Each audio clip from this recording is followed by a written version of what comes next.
Halo semuanya, Assalamualaikum warahmatullahi wabarakatuh. Jadi kami dari kelompok 2 Elektronika Dasar.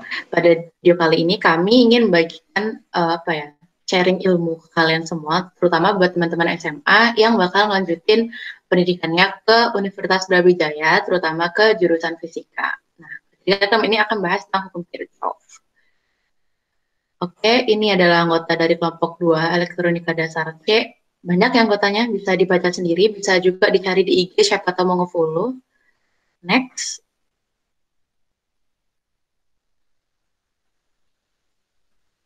Oke, jadi ini ada kutipan dari hadis riwayat Muslim yang bunyinya, siapa yang menempuh jalan untuk mencari ilmu, maka Allah akan mudahkan baginya jalan menuju surga. Jadi karena ini vibes-nya masih lebaran, ya masih di bulan yang Syawal, ya bulan Syawal, jadi ya kelas sambung-sambungin sama agama gitu. Siapa tahu semoga aja ilmu ini bermanfaat buat teman-teman semua. Amin.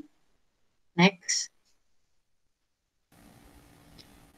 Selanjutnya ada outline dari materi yang akan disampaikan hari ini. Yang pertama ada mengenai sejarah hukum Kirchhoff.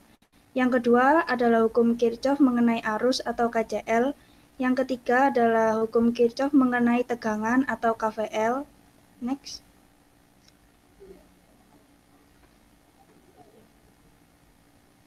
Kemudian yang keempat ada aplikasi hukum Kirchhoff. Yang kelima ada contoh soal dan pembahasannya. Dan yang terakhir ada penutup.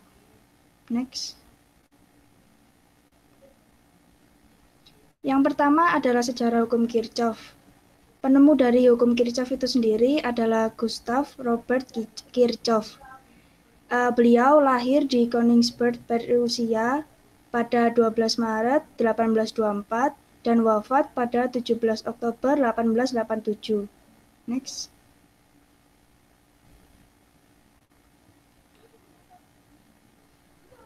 Gustav Robert Kirchhoff adalah seorang fisikawan Jerman yang berkontribusi pada pemahaman konsep dasar teori rangkaian listrik, spektroskopi, dan emisi benda hitam. Menurut beliau, dalam suatu rangkaian yang memiliki percabangan, jumlah arus yang masuk setara dengan jumlah arus yang keluar dari percabangan, dan muatan listrik merupakan salah satu bentuk energi sehingga kekal dan tidak dapat dimusnahkan. Selanjutnya akan dijelaskan oleh rekan saya Zidan. Ya, selanjutnya yaitu tahun-tahun mengenai sejarah hukum Kirchhoff. Yang pertama pada tahun 1845 yaitu mengusulkan hukum Kirchhoff. Lalu selanjutnya pada tahun 1859 sampai 1861 proses mengusulkan hukum radiasi termal. Dan yang terakhir pada tahun 1862 dianugerahi medali Rumford untuk risetnya mengenai garis-garis spektrum matahari dan kembalikan garis-garis terang pada spektrum cahaya buatan. Selanjutnya akan dijelaskan oleh rekan saya.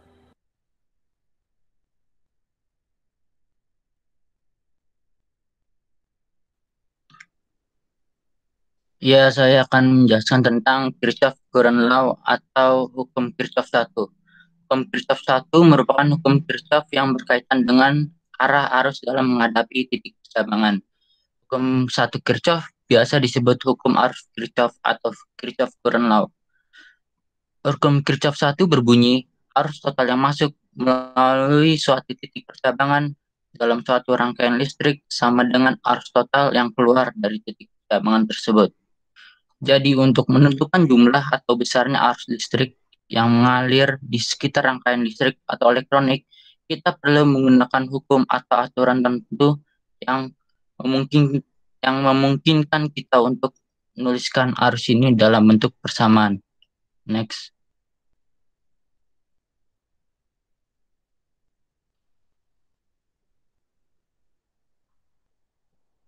Hukum Kirchhoff arus Gustav adalah salah satu hukum dasar yang digunakan untuk analisis rangkaian. Hukumnya harus menyatakan bahwa untuk jalur paralel, arus total yang memasuki persimpangan rangkaian persis sama dengan arus total yang meninggalkan persimpangan yang sama. Ini karena tidak ada tempat lain untuk pergi karena tidak ada muatan yang hilang. Ini contoh gambar dari rangkaian arus hukum Kirchhoff 1 atau KCL. Berdasarkan gambar di atas yang menyatakan jumlah aljabar semua arus yang masuk dan keluar persimpangan harus sama dengan 0 sebagai sigma arus masuk sama dengan sigma arus keluar, sehingga arus 1, 2, dan 3 sama dengan arus 4, 5, dan 6. Next.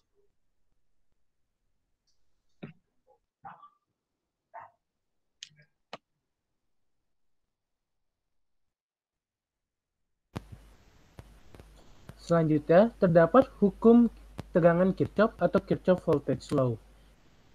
Kirchhoff Voltage Law atau hukum tegangan Kirchhoff disebut juga hukum Kirchhoff kedua. Kirchhoff Voltage Law merupakan hukum yang menyangkut mengenai tegangan pada suatu rangkaian. Pada rangkaian tertutup, energi berupa tegangan yang diberikan oleh sumber tegangan tidak akan berkurang, melainkan hanya akan diubah bentuknya oleh komponen pada rangkaian, misalnya resistor atau kapasitor. Dengan kata lain, tegangan total dari semua titik atau komponen pada rangkaian akan memiliki nilai yang sama dengan tegangan yang diberikan oleh power supply. Next.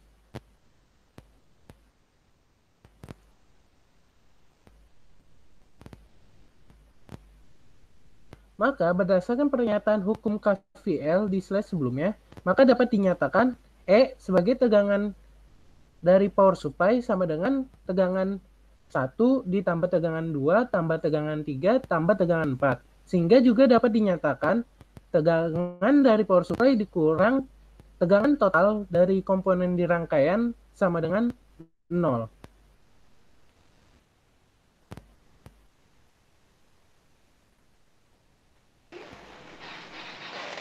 Nah, selanjutnya untuk aplikasi hukum Kirchhoff akan dijelaskan oleh saya Muhammad Nazri Adlani Wahidon. Nah, jadi dalam hukum Kirchhoff tadi, entah itu dari yang hukum arus ataupun hukum tegangan, ada aplikasinya dalam teknologi. Nah, salah satunya yang pertama adalah jembatan Wheatstone. Nah, jembatan Wheatstone ini nanti ada lagi aplikasinya. Nah, tapi untuk aplikasi secara langsung dari hukum Kirchhoff ini, permanfaatnya nanti adalah pada jembatan Wheatstone.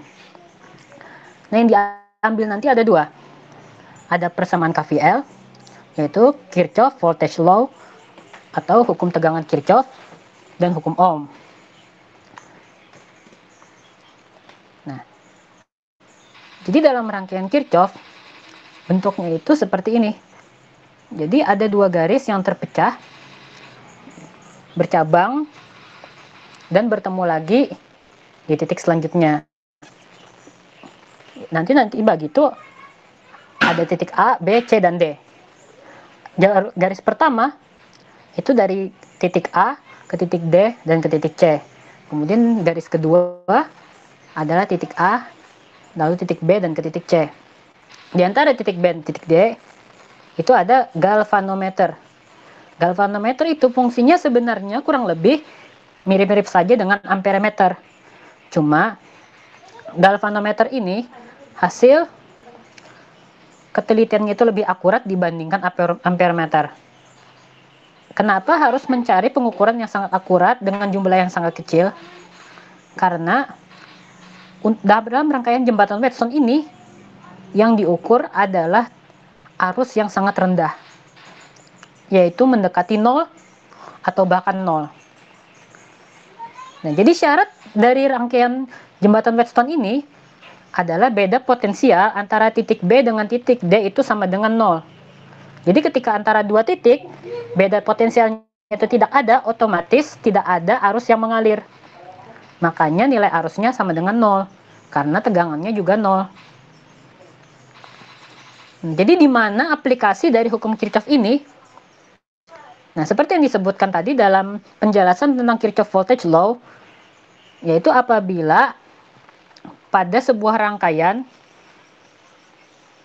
itu tertutup. Nah, disinilah bagian tertutupnya itu ketika B dan D itu tidak ada arus, otomatis pada titik A, B, dan D, kalau kembali ke A, itu adalah rangkaian tertutup. Begitu juga titik B, D, dan C. Di situ adalah rangkaian tertutup juga. Maka kita bisa aplikasikan persamaan dari hukum Kirchhoff tadi ke persamaan jembatan Wheatstone. Nah, cara mencarinya pertama kita gunakan jalur A atau garis 1, yaitu I1 dikali R1. Ya. I1 dikali R1 itu dari mana? Itu dari hukum Ohm, yaitu V sama dengan I dikali R. Tegangan sama dengan arus listrik dikali resistansi. Nah, jadi resistansi pertama ini dikali dengan arus 1 juga. Jadi yang ADC itu arus 1 dan ABC itu arus 2. Jadi I1 dikali R1 dikurang I2 dikali R3. Itu hasilnya sama dengan 0 karena ini rangkaian tertutup. Nah, lalu kita ubah posisinya seperti ini dan dicari hasil rasionya. Maka didapatkan I1 per R2 sama dengan R3 per R1. Nah, selanjutnya kita ambil yang persamaan BDC. Ya, rangkaian tertutup BDC. Nah, kita ambil dari jalur 1, I1 dikali R2 dikurang I2 dikali Rx. Nah, sama dengan 0 karena ini rangkaian tertutup. Ya. Dalam rangkaian tertutup, sigma tegangan sama dengan 0. Ya. Kita pindahkan posisinya, lalu jadikan rasio I1 per I2 sama dengan Rx per R2. Nah, setelah itu ini kan sama I1 per I2 dan I1 per I2. Jadi bisa kita substitusikan satu sama lain. Didapatkan persamaan R3 per R1 sama dengan Rx per R2. Nah, dari persamaan ini kan yang kita cari anggapannya adalah nilai Rx. Karena nilai Rx yang dicari, kita ubah posisi Rx ini ke sebelah kiri. Dan nilai yang sudah diketahui ke sebelah kanan. Didapatkanlah persamaan Rx sama dengan R2 dikali R3 dibagi R1.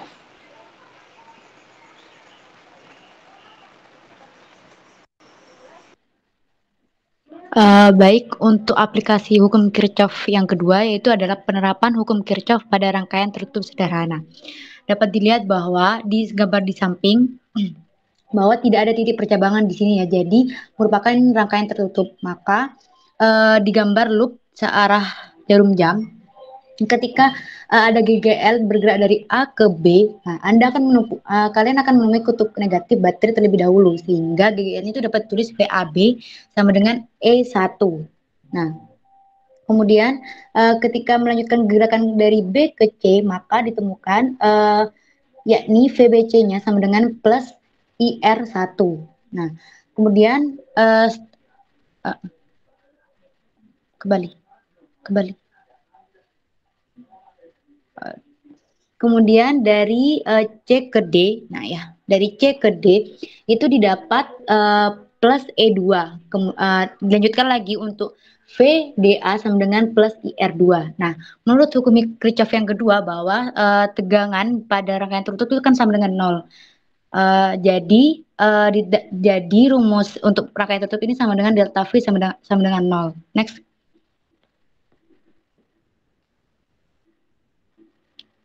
Ya. Nah, dapat lihat bahwa sigma F sama dengan 0. Jadi VAB sama dengan VBC ditambah VCD ditambah VDA sama dengan 0. Nah, mengapa di sini min? Karena itu tidak searah pada loop. Jadi min E plus IR1 ditambah E ditambah IR2 sama dengan 0. Nah, jika disamakan I sama dengan I dikali R1 ditambah R2 sama dengan E1 plus E2. Nah, jadi diperoleh I sama dengan E1 min E2 per R1 plus R2. Jadi persamaan untuk penerapan hukum Kirchhoff pada rangkaian sederhana tertutup ini didapatkan bahwa I sama dengan sigma E per sigma R. Selanjutnya akan dilanjutkan oleh teman saya.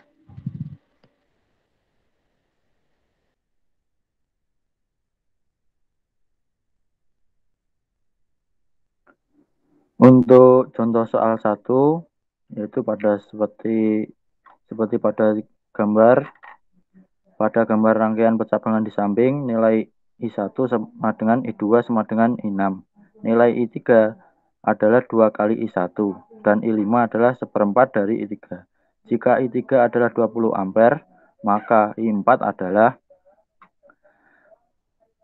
langsung saja diketahui I3 adalah 20 ampere. I2 sama dengan I1 sama dengan I6, yaitu setengah dari I3. Jadi I1 sama dengan setengah kali 20 sama dengan 10 ampere. Untuk I5 adalah 1/4 dari I3. Jadi 1/4 kali 20 sama dengan 5 ampere. Yang ditanyakan adalah I4 atau arus 4. Langsung saja untuk menjawabnya, ini sama saja seperti hukum Kirchhoff 1, di mana arus yang masuk sama dengan arus yang keluar. Arus 1 ditambah arus 2 tambah arus 3 sama dengan arus 4 ditambah arus 5 ditambah arus 6. Yaitu arus 1 10, arus 2 10, dan arus 3 20. Sama dengan arus 4 ditambah 5 ditambah 10. Jadi pada arus masuk totalnya adalah 40. Dan arus keluar arusnya yang keluar total adalah 40 ampere juga. Jadi 40 sama dengan I4 atau arus 4 ditambah 15. Jadi untuk mencari 4 adalah I4 atau arus 4 sama dengan 40 dikurangi 15 sama dengan 25 ampere. Jadi nilai pada I4 atau arus 4 adalah 25 ampere. Selanjutnya pada contoh soal kedua akan dijelaskan teman saya. Oke, Assalamualaikum semuanya. Nama saya Iskara Hadijah dan saya dari Teknik Geofisika Angkatan 2020. Jadi untuk contoh soal nomor 2 ini, kami ambil dari PPT Dosen Elektronika Dasar 1 Universitas Brawijaya. Jadi itu bisa kalian screenshot ya, kalian simpan. Karena ini siapa tahu ntar kalau kalian keterima jadi mahasiswa UB, soalnya keluar lagi. Jadi lumayan lah ya buat jawaban kalian. Gitu. Nah, pada rangkaian di samping ya, di rangkaian tersebut, anggap titik E ditanahkan atau di ground. Jadi tentukan potensial di titik A, B, C, dan seterusnya sampai titik F. Oke, next.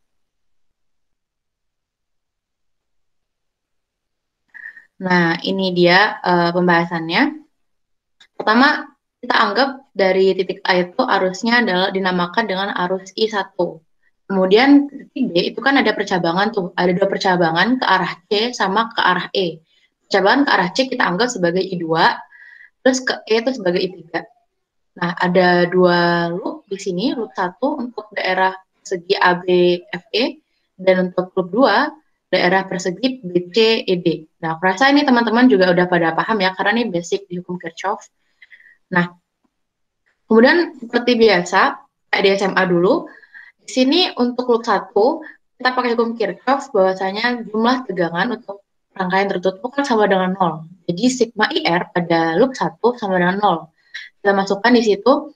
Nah, di sini untuk loop 1, ini kan panahnya kan pertama kali kena ke negatif, ke suhu negatif pada baterai. Jadi min VT, ya, min VT. Kemudian ketemu dengan tahanan 1 yang 10 ohm. Jadi di situ ada V1, I1 kali R1. Kemudian di situ kena lagi tahanan nomor 3, jadi 10 ohm lagi juga, I3R3, dan kena ke kutub positifnya di tahanan 10 ohm, tahanan nomor 2, jadi situ I1 kali R2. Nah, perlu diingat untuk yang tahanan 3 itu, I-nya kan udah arus ketiga ya, jadi I3, jangan sampai salah. Kemudian angkanya tinggal masukin, ya sama kayak waktu SMA dulu ya, min 24, kemudian ditambah dengan 10 I1 karena nilai tahanan itu 10 ohm. Kemudian di I3 di situ 10 kali I3. Nah, sama dengan 0. Pindah ruas, jadi dapat persamaan 20 I1 ditambah 10 I3 sama dengan 24. Dan 2 I1 ditambah I3 sama dengan 2,4 ampere. Ini jadikan sebagai persamaan 1. Nah, itu dibagi 10 ya semuanya. Nah, kemudian untuk loop 2, sama perlakuannya kayak di loop 1. Di sini di loop 2, untuk yang tahanan nomor 3, di 10 ohm itu, dia kena ke sumbu negatif dulu. Jadi, min I3 kali R3 untuk V3-nya. Nah, kemudian kena ke sumbu positifnya baterai nomor 4. Bukan baterai, maksudku tahanan ya, tahanan nomor 4. Di situ 5 ohm dikali I2, kemudian ke tahanan nomor 5, di situ 5 ohm juga dikalikan dengan I2. Nah, sama dengan 0. Kemudian proses aljabar biasa didapat 10 I3 sama dengan 10 I2, dan persamaan duanya ditulis sebagai I3 sama dengan I2. Nah, kemudian untuk persamaan nomor 3, I1 ini kan besarnya sama dengan I2 ditambah I3. Jadi di situ I1 sama dengan I2 plus I3 itu dijadikan sebagai persamaan nomor 3.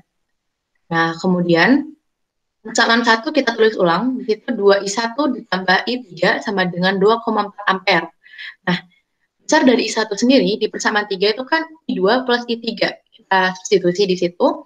Jadi didapat 2 kali 2I3, karena I2 sama I3 itu besarnya sama sesuai dengan persamaan nomor 2, ditambah I3 sama dengan 2,4 ampere. Jadi 5 I3 sama dengan 2,4 ampere. I3 besarnya 2,4 dibagi 5 sama dengan 0,48 ampere. Karena I3 besarnya sama dengan I2, di I2 besarnya juga 0,48 ampere.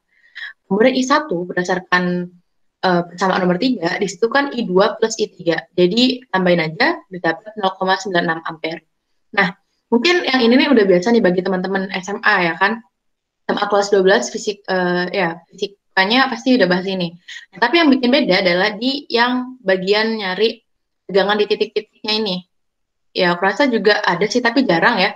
Nah, untuk yang pertama, di tegangan AB, jadi di situ kan yang dilewatin sama tegangan AB itu kan ada I1R1 ya kan. AB itu kan di situ yang tadi kita tulis 1 kali R1. Jadi kita masukin angkanya, kemudian dapat 9,6 volt. Nah, karena tegangan itu kan beda potensial, jadi selisihnya, ya kan. Jadi AB itu besar pada titik A itu kan 24 volt. Lalu berapa sih besar pada titik B? Tinggal kurangin aja sama 9,6 volt. Nah, karena VA itu kan dia nilainya sama dengan VT, soalnya kan apa ya, lurus-lurusan satu garis, jadi tinggal dikurangin. Kayak gitu, sampai ke titik F. Nah, kalau teman-teman bingung, ini pengerjaannya benar atau salah, bisa dilihat di gambar, titik F itu kan di-ground-kan.